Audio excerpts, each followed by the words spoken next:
বন্ধুরা, এই ভিডিওতে আমরা ভারতের জাতীয় সংগ্রাম ইন্ডিয়ান ন্যাশনাল মুভমেন্ট থেকে বেশ কিছু গুরুত্বপূর্ণ প্রশ্ন নিয়ে আলোচনা করব। ভিডিওটা একটু লম্বা হবে, কিন্তু যে কটা প্রশ্ন এই ভিডিওতে আমরা আলোচনা করব প্রত্যেকটাই যে কোনো কম্পিটিটিভ পরীক্ষার জন্য ভীষণ ভীষণ রকম গুরুত্বপূর্ণ। তাই চলো আর দেরি না করে আমরা আজকে সেশনটা শুরু করি। প্রথম প্রশ্ন, 1885 সালে যখন জাতীয় কংগ্রেস প্রতিষ্ঠিত হয় তখন ভারতের ভাইসরয় কে ছিলেন? চারটে অপশন দেওয়া আছে, এর মধ্যে থেকে সঠিক উত্তরটা খুঁজে বের করতে হবে। জাতীয় কংগ্রেস থেকে নেওয়া প্রশ্ন, ভীষণ গুরুত্বপূর্ণ। এই প্রশ্নের সঠিক উত্তর অপশন নাম্বার বি হয়ে যাবে, লর্ড ডাফরিন। 1885 সালে ভারতের বড়লাট ছিলেন লর্ড ডাফরিন যখন জাতীয় কংগ্রেস প্রতিষ্ঠিত হয়। তাহলে এই প্রশ্নের সঠিক উত্তর কি পেলাম? Option number B. আমরা এর পরের প্রশ্নে চলে আসবো। 2 নম্বর প্রশ্ন, ভারতীয় জাতীয় কংগ্রেস কে প্রতিষ্ঠা করেন?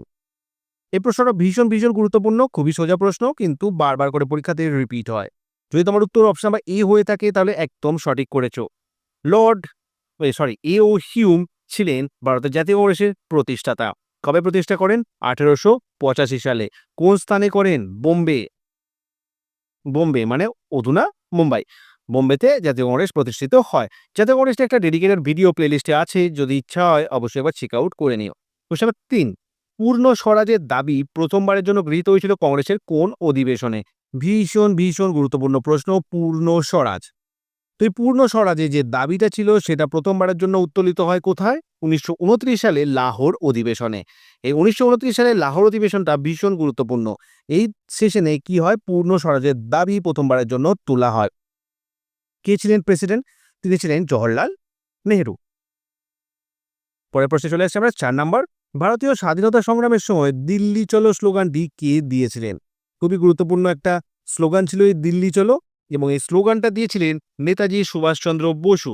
নেতাজি সুভাষচন্দ্র বসু বলেছিলেন যে দিল্লি চলো মানে দিল্লির দিকে আমরা যাত্রা শুরু করি এবার। কোশ্চেন 5, কোন ঘটনার কারণে অসহযোগ আন্দোলন স্থগিত করা হয়েছিল? অসহযোগ আন্দোলন মানে হচ্ছে নন কোঅপারেশন মুভমেন্ট। তো এই নন কোঅপারেশন মুভমেন্টটা শুরুই বা কখন হয়েছিল আর একে স্থগিতই বা কখন করা হয়েছিল? তাহলে শুরু যখন হয় তার পেছনে মূল কারণ ছিল কিন্তু এই জালিয়ানওয়ালাবাগ হত্যাকাণ্ড। এই জালিয়ানওয়ালাবাগ হত্যাকাণ্ডটা কখন হয়েছিল? 1919 খ্রিস্টাব্দে 13ই এপ্রিল। তো এই জালিয়ানওয়ালাবাগ যে হত্যাকাণ্ডটা হয়েছিল তার পিছনে কি কারণ ছিল? সেটা ছিল রাওলাট অ্যাক্ট বা সেডিশন অ্যাক্ট, যেটাকে ব্ল্যাক অ্যাক্টও বলা হতো। এই যে রাওলাট অ্যাক্টটা, এই রাওলাট অ্যাক্টের বিরুদ্ধে আন্দোলন করার জন্য নিরস্ত্র একদল মানুষ অমৃতসরে জালিয়ানওয়ালাবাগ বলে একটা তোমার বাগান ছিল, পার্ক ছিল, যেখানে একদল নিরস্ত্র মানুষ জমায়েত হয়েছিল, এবং সেখানে ব্রিটিশ পুলিশ নির্বিচারে গুলি চালিয়ে হাজারের বেশি মানুষকে মেরে ফেলে। তো এই ঘটনার প্রতিবাদে কি হয়? তোমার এই অসহযোগ আন্দোলনটা শুরু হয়েছিল। সেটা কবে হয়েছিল? সেটা হয়েছিল 1920 খ্রিস্টাব্দে। ওকে। আর এটা রদ করা কখন হয়েছিল? সেটা হচ্ছে তার পিছনেও একটা কারণ ছিল। সেটা হচ্ছে চৌরি চৌরা বলে একটা জায়গা বিহারে, যেখানে একদল উত্তেজিত জনতা পুলিশ স্টেশনের ভেতরে আগুন লাগিয়ে দেয়, এবং সেই ঘটনায় 30 জনের মতো পুলিশের মৃত্যু হয়। যে ঘটনার প্রতিবাদে গান্ধীজি কিন্তু এই অসহযোগ আন্দোলনটাকে তুলে নিয়েছিলেন। ওকে। তাহলে এই পেছনের কারণটা তাহলে কি পেলাম আমরা? অপশন নাম্বার বি, চৌরি চৌরা কাণ্ড। আর কবে রদ করা হয়েছিল? ডেটটা মনে রাখতে হবে, 4 ফেব্রুয়ারি 1922। নেক্সট প্রশ্নে চলে আসি 6 নম্বর, ব্রিটিশ পার্লামেন্টে নির্বাচিত প্রথম ভারতীয় কে ছিলেন? তো ব্রিটিশ পার্লামেন্টে একজন ভারতীয়র প্রবেশ খুব একটা ছোট কাজ নয়। তো এই কৃতিত্বটা আছে কার? সেটা হচ্ছে দাদাভাই নওরোজি।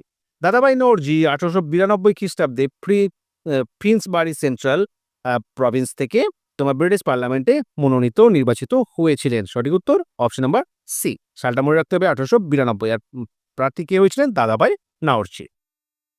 7 নম্বর প্রশ্ন, ভারতের গ্র্যান্ড ওল্ড ম্যান নামে কে পরিচিত ছিলেন? তো এটা ছিলেন দাদাভাই নওরোজি। দাদাভাই নওরোজিকে বলা হতো grand old man of India. সঠিক উত্তর অপশন নাম্বার বি হয়ে গেল। নেক্সট প্রশ্নে চলে আসছি আমরা 8 নম্বর, বারদৌলি সত্যাগ্রহের নেতৃত্ব কে দেন?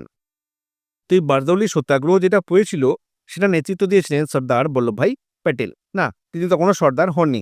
এই বারদৌলি সত্যাগ্রহের পরে তার এই যে টাইটেলটা সর্দার, সেটা তার নামের আগে জুড়ে যায়, এবং এই যে আন্দোলনটা হয়েছিল সেটা 1928 খ্রিস্টাব্দে হয়েছিল। সঠিক উত্তর option number B, Vallabhbhai Patel. ভারতের সাইমন কমিশন বয়কট করা হয়েছিল কি কারণে? 4টে অপশন দেওয়া আছে, অপশনগুলো প্রত্যেকটাই কিন্তু বেশ বড় বড়, আর এই বড় বড় প্রশ্ন দেখলে কিন্তু আমাদের মাথাটা একটু গুলিয়ে যায়, তাই না? তো অপশনগুলো আমরা একবার দেখে নিই। এর নেতৃত্বে ছিলেন একজন ব্রিটিশ অফিসার। এরা ভারতীয়দের স্বার্থের বিরুদ্ধে ছিল। এতে কোনো ভারতীয় সদস্য অন্তর্ভুক্ত ছিল না। এটি ব্রিটিশ শাসনকে সমর্থন করেছিল। তো দেখো, এই যে সাইমন কমিশনটা সেটা ১৯২৭ সালে প্রতিষ্ঠিত হয়। এতে ৭ জন মেম্বার ছিলেন। এই ৭ জনের ৭ই ছিল কিন্তু আ মানে বিদেশী। এরা কিন্তু ভারতীয়, একজনও ভারতীয় কিন্তু এর মধ্যে ছিল না। তো সেই কারণে এটাকে মূলত আইএনসি বা কংগ্রেস বয়কট করে। সঠিক উত্তর অপশন নাম্বার সি। এতে কোনো ভারতীয় সদস্য না থাকার কারণে আইএনসি কিন্তু এটাকে বয়কট করে। সাইমন কমিশন ভারতে কবে আসে? ১৯২৮ সালে। এর নেতৃত্বে ছিলেন স্যার জন সাইমন। ১০ নম্বর প্রশ্ন। স্বাধীন ভারতের ১ম গভর্নর জেনারেল কে ছিলেন? তো স্বাধীন ভারতের ১ম গভর্নর জেনারেল ছিলেন কে? তিনি ছিলেন option number E Lord Mountbatten. Lord Mountbatten ছিলেন স্বাধীন ভারতের ১ম গভর্নর জেনারেল। আর ১ম ভারতীয় কে ছিলেন? ভারতীয় গভর্নর জেনারেল তার নাম ছিল চক্রবর্তী রাজা গোপালচারী। নেক্সট প্রশ্ন দেখে নেব আমরা। ১১ নম্বর প্রশ্ন। স্বরাজ আমার জন্মগত অধিকার এবং আমি এটা অর্জন করবই। এই স্লোগানটি কে দিয়েছিলেন? স্বরাজ আমার জন্মগত অধিকার এবং আমি এটা অর্জন করবই। এই স্লোগানটা দিয়েছিলেন বাল গঙ্গাধর তিলক, যাকে আমরা লোকমান্য তিলক নামে জেনে থাকি। তিনি বলেছিলেন স্বরাজ আমার জন্মগত অধিকার এবং আমি এটা অর্জন করবই। ১২ নম্বর প্রশ্ন। জালিয়ানওয়ালাবাগ হত্যাকাণ্ড কোন সালে সংঘটিত হয়েছিল? এটা নিয়ে অলরেডি আমরা আলোচনা করেছি যে ১৯১৯ সালে এটা কিন্তু হয়েছিল। কবে? ১৩ই এপ্রিল। ১৩ই এপ্রিল এই জালিয়ানওয়ালাবাগ হত্যাকাণ্ডটা হয়েছিল। ১৩ নম্বর প্রশ্ন। কোন আইনের মাধ্যমে ভারতে দ্বৈত শাসন ব্যবস্থা চালু হয়? দ্বৈত শাসন ব্যবস্থা ডায়ার্কি প্রভিন্সিয়াল লেভেলে চালু কখন হয়? সেটা গভর্নমেন্ট অফ ইন্ডিয়া অ্যাক্ট ১৯১৯। এই গভর্নমেন্ট অফ ইন্ডিয়া অ্যাক্ট ১৯১৯ যে সংস্কারটা ছিল সেটাকে বলা হতো মন্টফোর্ড রিফর্ম। মন্টফোর্ড রিফর্ম। তার কারণ কি? Montagu Chelmsford. এই সময় মন্টেগু চেমসফোর্ড রিফর্ম বা এই ভারত সরকার আইনের মাধ্যমে দ্বৈত শাসন ব্যবস্থা শুরু হয়েছিল। যেখানে কিছু বিষয় ছিল কি গভর্নর ইন কাউন্সিলের হাতে, আর কিছু বিষয় ছিল প্রাদেশিক আইনসভার নির্বাচিত সদস্যদের হাতে। মানে দুজনে মিলে একসাথে গভর্নেন্সটাকে চালাচ্ছিল। যে কারণে এটাকে বলা হচ্ছে দ্বৈত শাসন বা ডায়ার্কি। ১৪ নম্বর প্রশ্ন। ১৯৩৯ সালে ফরওয়ার্ড ব্লক কি গঠন করেন? আশা করছি উত্তরটা তোমরা সকলেই জানো। আমাদের অত্যন্ত প্রিয় শ্রদ্ধেয় নেতাজি সুভাষচন্দ্র বসু এই ফরওয়ার্ড ব্লক দলটি প্রতিষ্ঠা করেছিলেন। তিনি ১৯৩৯ খ্রিস্টাব্দে কংগ্রেসের ত্রিপুরী অধিবেশনে দ্বিতীয়বারের জন্য কংগ্রেসের সভাপতি হিসেবে নির্বাচিত হন। কিন্তু গান্ধীজির সাথে তার একটা মতাদর্শগত পার্থক্য তৈরি হওয়ার দরুনে তিনি কংগ্রেস ছেড়ে এসে এই ফরওয়ার্ড ব্লক দলটি প্রতিষ্ঠা করেছিলেন। ১৫ প্রশ্ন। আইন অমান্য আন্দোলন কোন সালে শুরু হয়েছিল? আইন অমান্য মানে হচ্ছে civil disobedience. Civil disobedience movement. Civil disobedience যে মুভমেন্টটা সিডিএম সেটা শুরু হয়েছিল অপশন বি ১৯৩০ সালে। ১৯৩০ সালে ডান্ডি মার্চের মাধ্যমে এই আইন অমান্য আন্দোলনটা শুরু হয়েছিল। অপশন বি সঠিক উত্তর। ১৬ নম্বর প্রশ্ন। ভারত ছাড়ো আন্দোলন কোন সালে শুরু হয়েছিল? ভারত ছাড়ো আন্দোলন ভীষণ গুরুত্বপূর্ণ প্রশ্ন। হয়েছিল অপশন নাম্বার বি ১৯৪২ সালে। ১৯৪২ সালে এই ভারত ছাড়ো আন্দোলনটা শুরু হয়েছিল। নেতৃত্ব কে দিয়েছিলেন? মহাত্মা গান্ধী। ১৭ নম্বর প্রশ্ন। তামিলনাড়ু থেকে লবণ সত্যাগ্রহ আন্দোলনের নেতৃত্ব কে দিয়েছিলেন? তামিলনাড়ু থেকে কে দিয়েছিলেন? দেখো, এই যে তোমার লবণ সত্যাগ্রহ আন্দোলন সেটা নেতৃত্ব দিয়েছিলেন কিন্তু Mahatma Gandhi. Civil disobedience movement এটা দিয়ে শুরু হয়েছিল। কিন্তু এখানে বলে যে তামিলনাড়ুতে কে দিয়েছিলেন, তা তিনি ছিলেন সি গোপালচারী। এই চক্রবর্তী রাজা গোপালচারী ছিলেন, আমরা একটু আগেই দেখলাম যে স্বাধীন ভারতের প্রথম ভারতীয় গভর্নর জেনারেল, আর তিনি তামিলনাড়ু থেকেই সত্যাগ্রহের নেতৃত্ব দিয়েছিলেন। ১৮ নম্বর প্রশ্ন। ভারতের জাতীয় কংগ্রেসের প্রথম মহিলা সভাপতি কে ছিলেন? ভীষণ গুরুত্বপূর্ণ প্রশ্ন। সঠিক উত্তর option number A Annie Besant. Annie Besant ১৯১৭ সালে ক্যালকাটা, কলকাতা যে জাতীয় কংগ্রেসের যে কলকাতা অধিবেশনটা হয় ১৯১৭ সালে, সেখানে তিনি প্রেসিডেন্ট নির্বাচিত হয়েছিলেন। যেহেতু প্রথমবারের জন্য তাই ভীষণ ভীষণ গুরুত্বপূর্ণ। ১৯ নম্বর প্রশ্ন। সীমান্ত গান্ধী, ফ্রন্টিয়ার গান্ধী নামে কে জনপ্রিয় ছিলেন? যদি তোমার উত্তর অপশন বি হয়ে থাকে খান আব্দুল গফফর খান, তাহলে একদম সঠিক। খান আব্দুল গফফর খানকে বলা হতো সীমান্ত গান্ধী। সঠিক উত্তর অপশন নাম্বার বি হয়ে যাবে। ২০ নম্বর প্রশ্ন। ক্যাবিনেট মিশন কোন সালে ভারতে আসে? তো ক্যাবিনেট মিশন ভারতে আসে ১৯৪৬ সালে, এবং এই ক্যাবিনেট মিশন ভারতে যে স্বাধীনতার প্রস্তাব এবং তার সাথে সংবিধানের রচনা এই দুটোকে কিন্তু ভারতে বয়ে নিয়ে আসে। তো ভারতের সংবিধান রচনা যে এরপরে কি হয় 1946 সালে ক্যাবিনেট মিশন আসার পরে কনস্টিটিউয়েন্ট অ্যাসেম্বলি ফর্ম করা হয় এবং এই কনস্টিটিউয়েন্ট অ্যাসেম্বলি কখন ফর্ম করা হয়, ফার্স্ট সেশন কখন হয় 9 ডিসেম্বর 1946। 1946 সালে 9 ডিসেম্বর কিন্তু এই কনস্টিটিউয়েন্ট অ্যাসেম্বলির প্রথম অধিবেশনটা বসেছিল। যে প্রশ্নের সঠিক উত্তর অপশন নাম্বার সি 1946। 21 নম্বর প্রশ্ন, স্বদেশী আন্দোলন কোন সালে শুরু হয়েছিল? স্বদেশী এবং বয়কট আন্দোলনটা কখন শুরু হয়েছিল? তার পিছনে যে কারণটা ছিল সেটা ছিল কিন্তু বঙ্গভঙ্গ, যেটা হয়েছিল 1905 সালে। এই বঙ্গভঙ্গের প্রস্তাবের সময় বড়লাট কে ছিলেন, ভাইসরয় কে ছিলেন? Lord Curzon. এই সময় বড়লাট ছিলেন লর্ড কার্জন। 22 নম্বর প্রশ্ন, 1929 সালে ভারতের জাতীয় কংগ্রেসের লাহোর অধিবেশনের সভাপতি কে ছিলেন? এই প্রশ্নটা নিয়ে অলরেডি আমরা আলোচনা করেছি। প্রেসিডেন্ট ছিলেন জওহরলাল নেহেরু এবং এই সভা এটা কেন ইম্পর্টেন্ট ছিল এই সভাটা, কংগ্রেসের অধিবেশনটা? তার কারণ এখানে প্রথমবারের জন্য পূর্ণ স্বরাজের দাবি প্রথমবারের জন্য তোলা হয়। আশা করছি তোমাদের মাথায় আছে ব্যাপারটা। 23 নম্বর প্রশ্ন, জাতীয় কংগ্রেস প্রথম গণভিত্তিক রাজনৈতিক আন্দোলন ছিল? 23 নম্বর প্রশ্ন, মহাত্মা গান্ধীর প্রথম গণভিত্তিক রাজনৈতিক আন্দোলন ছিল মানে মাস মুভমেন্ট গান্ধীজির কি ছিল?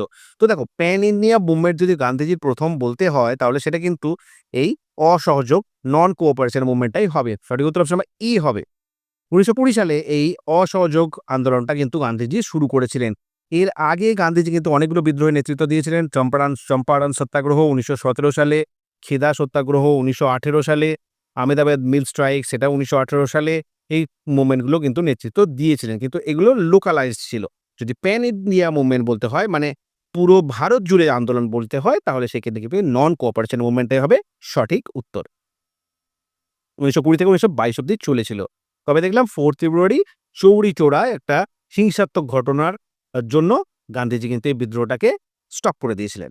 24 নম্বর প্রশ্ন, 1913 সালে গদর পার্টি কে প্রতিষ্ঠা করেন? ভীষণ গুরুত্বপূর্ণ প্রশ্ন, গদর পার্টি। এই গদর পার্টির প্রতিষ্ঠাতা ছিলেন লালা হরদয়াল, সোহান সিং ভাকনা, করতার সিং, এরা সবাই মিলে কিন্তু এই গদর পার্টিটা প্রতিষ্ঠা করেছিলেন। কোথায়? San Francisco, United স্টেটসে। 25 নম্বর প্রশ্ন, ইয়াং ইন্ডিয়া পত্রিকার সম্পাদক কে ছিলেন? সঠিক উত্তর যদি অপশন নাম্বার ই করে থাকো তাহলে একদম সঠিক করেছো, মহাত্মা গান্ধী। এই পত্রিকাটি মহাত্মা গান্ধী সম্পাদক ছিলেন মহাত্মা গান্ধী। ঠিক আছে, কিন্তু এই পত্রিকাটা অ্যাকচুয়ালি শুরু করেছিলেন 1916 সালে লালা লাজপত রায়। ওকে, তাই যদি গান্ধীজি না থেকে অপশনের মধ্যে তোমরা এই লালা লাজপত রায় নামটা পাও তাহলে এনাকেই সঠিক উত্তর বলে তোমরা ধরে নেবে। ওকে, যে কারণে আমি এটাকে টিকার ফর্মে পাশে দিয়ে দিয়েছি। 26 নম্বর প্রশ্ন, হিন্দ স্বরাজ বইটি কে লিখেছিলেন? হিন্দ স্বরাজ। তো হিন্দ স্বরাজ বইটিও লিখেছিলেন কিন্তু মহাত্মা গান্ধী। আর সঠিক উত্তর অপশন নাম্বার বি হয়ে যাবে, মহাত্মা গান্ধী লিখেছিলেন হিন্দ স্বরাজ। 27 নম্বর প্রশ্ন, কাকোরি ট্রেন ডাকাতি মামলায় কোন বিপ্লবীর ফাঁসি হয়েছিল? ভগৎ সিং, রামপ্রসাদ বিসমিল, চন্দ্রশেখর আজাদ না রাজগুরু?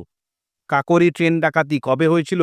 প্রথমে সেটা আমরা জানবো। 1925 সালে হয়েছিল এই কাকোরি ট্রেন ডাকাতি। এই কাকোরি ট্রেন ডাকাতির যে ঘটনাটা সেই ঘটনার মামলায় রামপ্রসাদ বিসমিল, আশফাকুল্লাহ খান, রোশন সিং, রাজেন্দ্র লাহিড়ীর ফাঁসি হয়েছিল। এরা প্রত্যেকেই ছিলেন হিন্দুস্তান রিপাবলিকান অ্যাসোসিয়েশনের সদস্য।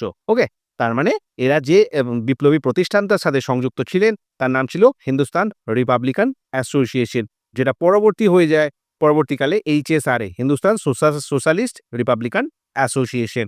এবং এটার প্রতিষ্ঠাতা কে ছিলেন? এটার প্রতিষ্ঠাতা ছিলেন তোমার ভগৎ সিং, চন্দ্রশেখর আজাদ ইত্যাদিরা। ওকে, আর HRA, হিন্দুস্তান রিপাবলিকান অ্যাসোসিয়েশনের প্রমুখ প্রতিষ্ঠাতা ছিলেন কে? শচীন্দ্রনাথ সান্যাল। 28 নম্বর প্রশ্ন, 1916 সালের এপ্রিল মাসে হোম রুল লীগ কে প্রতিষ্ঠা করেন? হোম রুল লীগ ভারতের স্বাধীনতা আন্দোলনে একটা গুরুত্বপূর্ণ অধ্যায়। তো হোম রুল লীগ কে প্রতিষ্ঠা করেন? তো দেখো, ভারতে সর্বপ্রথম হোম রুল লীগ প্রতিষ্ঠা করেছিলেন কিন্তু বাল গঙ্গাধর তিলক। তিনি এপ্রিল মাসে হোম রুল লীগ প্রতিষ্ঠা করেন। মনে রাখবে, এপ্রিল মাসে কিন্তু বাল গঙ্গাধর তিলক আর সেপ্টেম্বর মাসে অ্যানি বেসান্ট। তাই দুটো পয়েন্ট কি আমাদের মনে রাখতে হবে, কিন্তু এপ্রিল মাসে কে করেছিলেন? বাল গঙ্গাধর তিলক। তাই প্রশ্নের সঠিক উত্তর অপশন নাম্বার এ হয়ে গেল। তিলক এবং অ্যানি বেসান্ট দুজনে কিন্তু হোম রুল লীগ প্রতিষ্ঠা করেছিলেন। তিলক এপ্রিল মাসে, অ্যানি বেসান্ট সেপ্টেম্বর মাসে। 29 নম্বর প্রশ্ন, ভারতীয় জাতীয় কংগ্রেসের সভাপতি নির্বাচিত প্রথম ভারতীয় মহিলা কে ছিলেন?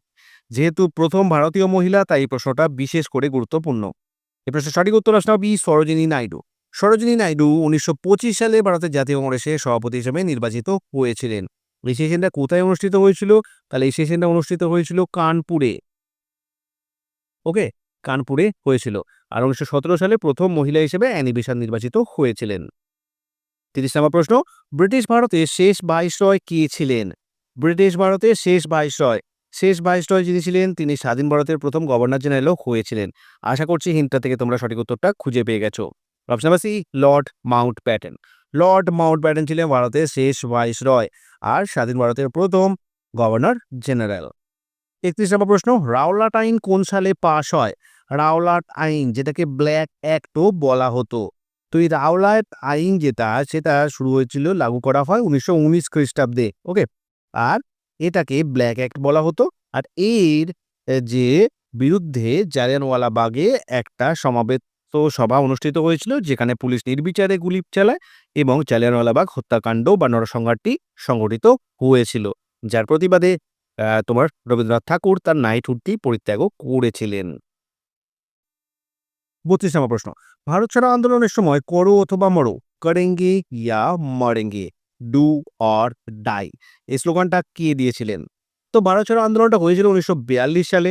আবারও নেতৃত্ব দিয়েছিলেন মহাত্মা গান্ধী এবং এই নেতৃত্বটা তোমার এই আন্দোলনটা শুরু করেছিলেন গান্ধীজি করো অথবা মরো স্লোগান দিয়ে। সঠিক উত্তর অপশন নাম্বার এ।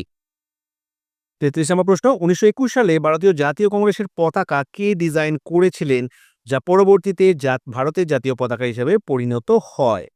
ভীষণ গুরুত্বপূর্ণ প্রশ্ন, ভারতের জাতীয় পতাকার সাথে সম্পর্কিত, তাই বিশেষ করে গুরুত্বপূর্ণ। সঠিক উত্তর অপশন নাম্বার এ, পিঙ্গালি ভেঙ্কাইয়া। পিঙ্গালি ভেঙ্কাইয়া একটা কংগ্রেসের জন্য পতাকা ডিজাইন করেছিলেন, যা পরবর্তীকালে ভারতের জাতীয় পতাকা হিসেবে বিবেচিত হয় বা পরিণত হয়। তো এই পতাকাটা উড়ানো হয়েছিল কোথায়? বিজয়ওয়াড়া শহরে। এটা একটা গুরুত্বপূর্ণ পয়েন্ট, যেটা তোমাদের মনে রাখতে হবে।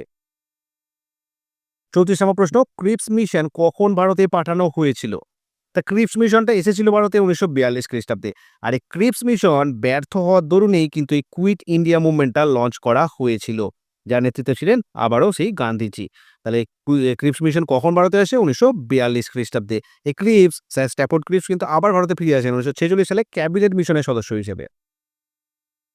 35 নম্বর প্রশ্ন, ভারত নওজওয়ান সভা কে প্রতিষ্ঠা করেন? গুরুত্বপূর্ণ প্রশ্ন। তো ভারত নওজওয়ান সভা প্রতিষ্ঠা করেছিলেন ভগৎ সিং, কবে? 1926 খ্রিস্টাব্দে। ওকে, সঠিক উত্তর অপশন নাম্বার ই। 36 নম্বর প্রশ্ন, নিম্নলিখিতদের মধ্যে কে Hindustan Socialist Republican Association HSR এর সাথে যুক্ত ছিলেন না? তো বলো কে হবে? তো দেখো, এখানে নামগুলো পড়লেই তোমরা সহজে বুঝতে পারবে যে এখানে সর্দার প্যাটেলের কোনো ভূমিকা নেই। এরা কিন্তু হিংসা রাজনীতিতে বিশ্বাস করতেন না, কিন্তু ভারতের স্বাধীনতা এসেছিল এই হিংসার হাত ধরেই। তো যাই হোক, ভারতে এই প্রশ্নের সঠিক উত্তর অপশন নাম্বার ডি হবে, সর্দার প্যাটেল। সর্দার প্যাটেল কিন্তু HSR এর সদস্য ছিলেন না। চন্দ্রশেখর আজাদ, ভগৎ সিং, রাজগুরু এরা প্রত্যেকে কিন্তু HSR এর সদস্য ছিলেন। 37 নম্বর প্রশ্ন, বঙ্গভঙ্গ ঘোষণা করা হয়েছিল কোন সালে? সোজা প্রশ্ন কিন্তু গুরুত্বপূর্ণ প্রশ্ন। সঠিক উত্তর অপশন বি, 1905 খ্রিস্টাব্দে। 1905 খ্রিস্টাব্দে বঙ্গভঙ্গের ঘোষণা করা হয়। সঠিক উত্তর অপশন বি। আর এর পরবর্তীকালে শুরু হয় স্বদেশী এবং বয়কট মুভমেন্ট। 38 নম্বর প্রশ্ন, ডান্ডি মার্চ লবণ সত্যাগ্রহ কে নেতৃত্ব দিয়েছিলেন? এই লবণ সত্যাগ্রহের হাত ধরে শুরু হয় সিভিল ডিসঅবিডিয়েন্স মুভমেন্ট। তাহলে এই প্রশ্নের সঠিক উত্তর অপশন সি হবে, মহাত্মা গান্ধী। মহাত্মা গান্ধী তোমার এই ডান্ডি মার্চ বা লবণ সত্যাগ্রহের নেতৃত্ব দিয়েছিলেন। 1930 সালে মহাত্মা গান্ধীর নেতৃত্বে আহমেদাবাদে সবরমতী আশ্রম থেকে ডান্ডি পর্যন্ত সংগঠিত হয়েছিল এই ডান্ডি মার্চ। 39 নম্বর প্রশ্ন, নেহেরু রিপোর্ট 1928 ছিল নিম্নলিখিত বিষয়গুলির প্রতিক্রিয়া। নেহেরু রিপোর্ট কবে পেশ হয়েছিল? এই নেহেরু রিপোর্টটা কিন্তু জওহরলাল নেহেরুর নয়, তার বাবা হচ্ছে মতিলাল নেহেরু। এই মতিলাল নেহেরুর দেওয়া রিপোর্ট কিন্তু এই নেহেরু রিপোর্ট 1928। তো এটা ছিল সাইমন কমিশনের প্রতিবাদে। সাইমন কমিশনকে আমরা যেমনটা আগেই বলছিলাম যে সাইমন কমিশনকে কিন্তু কংগ্রেস বয়কট করেছিল। তার মূল কারণ ছিল এতে কোনো ভারতীয় মেম্বার ছিল না। তো এই প্রশ্নের সঠিক উত্তর অপশন নাম্বার এ, সাইমন কমিশনের প্রতিবাদে কিন্তু এই নেহেরু রিপোর্টটি প্রকাশ করা হয়েছিল। 40 নম্বর প্রশ্ন, ভারতে প্রকাশিত প্রথম ইংরেজি সংবাদপত্র কোনটি? সিন্স ভারতে প্রথমবারের জন্য প্রকাশিত হয়েছিল, তাই এটা বিশেষ করে গুরুত্বপূর্ণ। সঠিক উত্তর option C, Bengal gazette. Bengal gazette 1780 সালে কলকাতা থেকে প্রকাশিত হয়। কে প্রকাশ করেন? তার নাম হচ্ছে হিকি। এই হিকি বলে ভদ্রলোক ভারতে কিন্তু প্রথমবারের জন্য নিউজ পেপার চালু করেছিলেন ইংরেজি ভাষায়। কোথা থেকে? অবশ্যই কিন্তু কলকাতা থেকে। সেই সময় আমাদের কলকাতা এবং বাংলা এগিয়ে ছিল, কিন্তু বর্তমানে না এগিয়ে বাংলা বললেও আমরা কিন্তু পিছিয়েই আছি। 41 নম্বর প্রশ্ন, ভারতের স্বাধীনতা সংগ্রামে প্রথম অনশন ধর্মঘটের নেতৃত্ব কে দিয়েছিলেন? অনশন ধর্মঘট। তো এই অনশনকে হাতিয়ার হিসেবে রাজনীতি শুরু করেছিলেন প্রথমবারের জন্য কিন্তু মহাত্মা গান্ধী। সঠিক উত্তর অপশন নাম্বার সি। তিনি প্রথমবারের জন্য আহমেদাবাদ মিল স্ট্রাইক একটা হয়েছিল 1918 খ্রিস্টাব্দে। সেখানে কি করছিল, মিল মালিকেরা বলছিল কি যে তার ওয়ার্কার যেগুলো রয়েছে মানে শ্রমিক যারা রয়েছে তাদের বেতন বাড়াবে না। কিন্তু এই বেতন বাড়ানোর জন্য এই যে শ্রমিক তাদের পক্ষ নিয়ে মহাত্মা গান্ধী কিন্তু প্রথম এই ভুখ হরতাল করেছিলেন এবং যেটা যথেষ্ট কাজে এসেছিল এবং পরবর্তীকালে মিল মালিকদের মাথা নত করতে হয়েছিল। তো যাই হোক, এই মাথা নত করার সাথে কিন্তু ভারতের স্বাধীনতা সংগ্রামে মহাত্মা গান্ধীর অনশন ধর্মঘটের কতটা প্রভাব ছিল সে ব্যাপারে আমার যথেষ্ট সন্দেহ আছে। 42 নম্বর প্রশ্ন, গান্ধীকে মহাত্মা উপাধি কে দিয়েছিলেন? তা বলো কে দিয়েছিলেন? ভীষণ গুরুত্বপূর্ণ প্রশ্ন।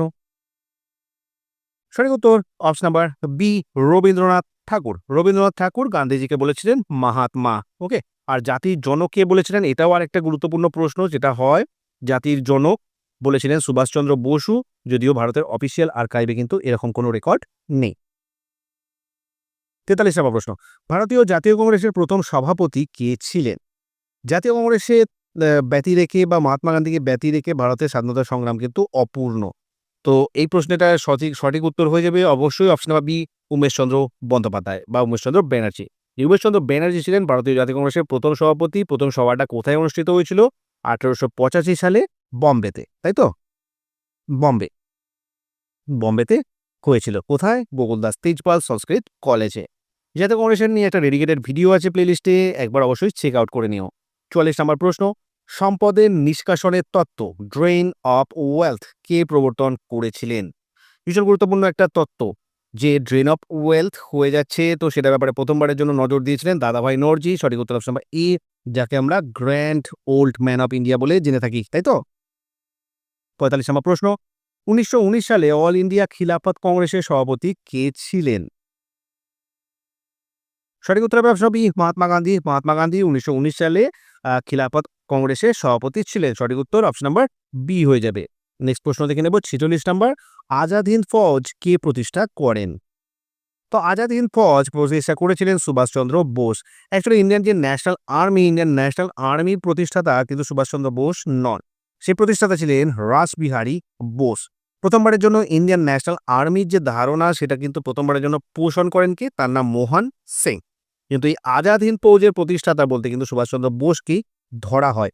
ইন্ডিয়ান ন্যাশনাল আর্মির তিনি সুপ্রিম কমান্ডার হিসেবে জয়েন করেন। রাসবিহারী বোসের কাছ থেকে তিনি এই নেতৃত্বটা গ্রহণ করেন এবং এটার নাম আজাদ হিন্দ ফৌজ করে ভারতকে আজাদ করার জন্য তিনি অনেকটা দূর পর্যন্ত চলে এসেছিলেন। 46 নম্বর প্রশ্ন, ভারতীয় জাতীয় কংগ্রেসের প্রথম মুসলিম সভাপতি কে ছিলেন? সিন্স প্রথমবারের জন্য তাই বিশেষ করে ইম্পর্টেন্ট। সঠিক উত্তর অপশন বি, বদরুদ্দিন তৈয়বজি। বদরুদ্দিন তৈয়বজি 1887 সালে জাতীয় কংগ্রেসের মাদ্রাজ সেশনে কিন্তু সভাপতি হিসেবে নির্বাচিত হন।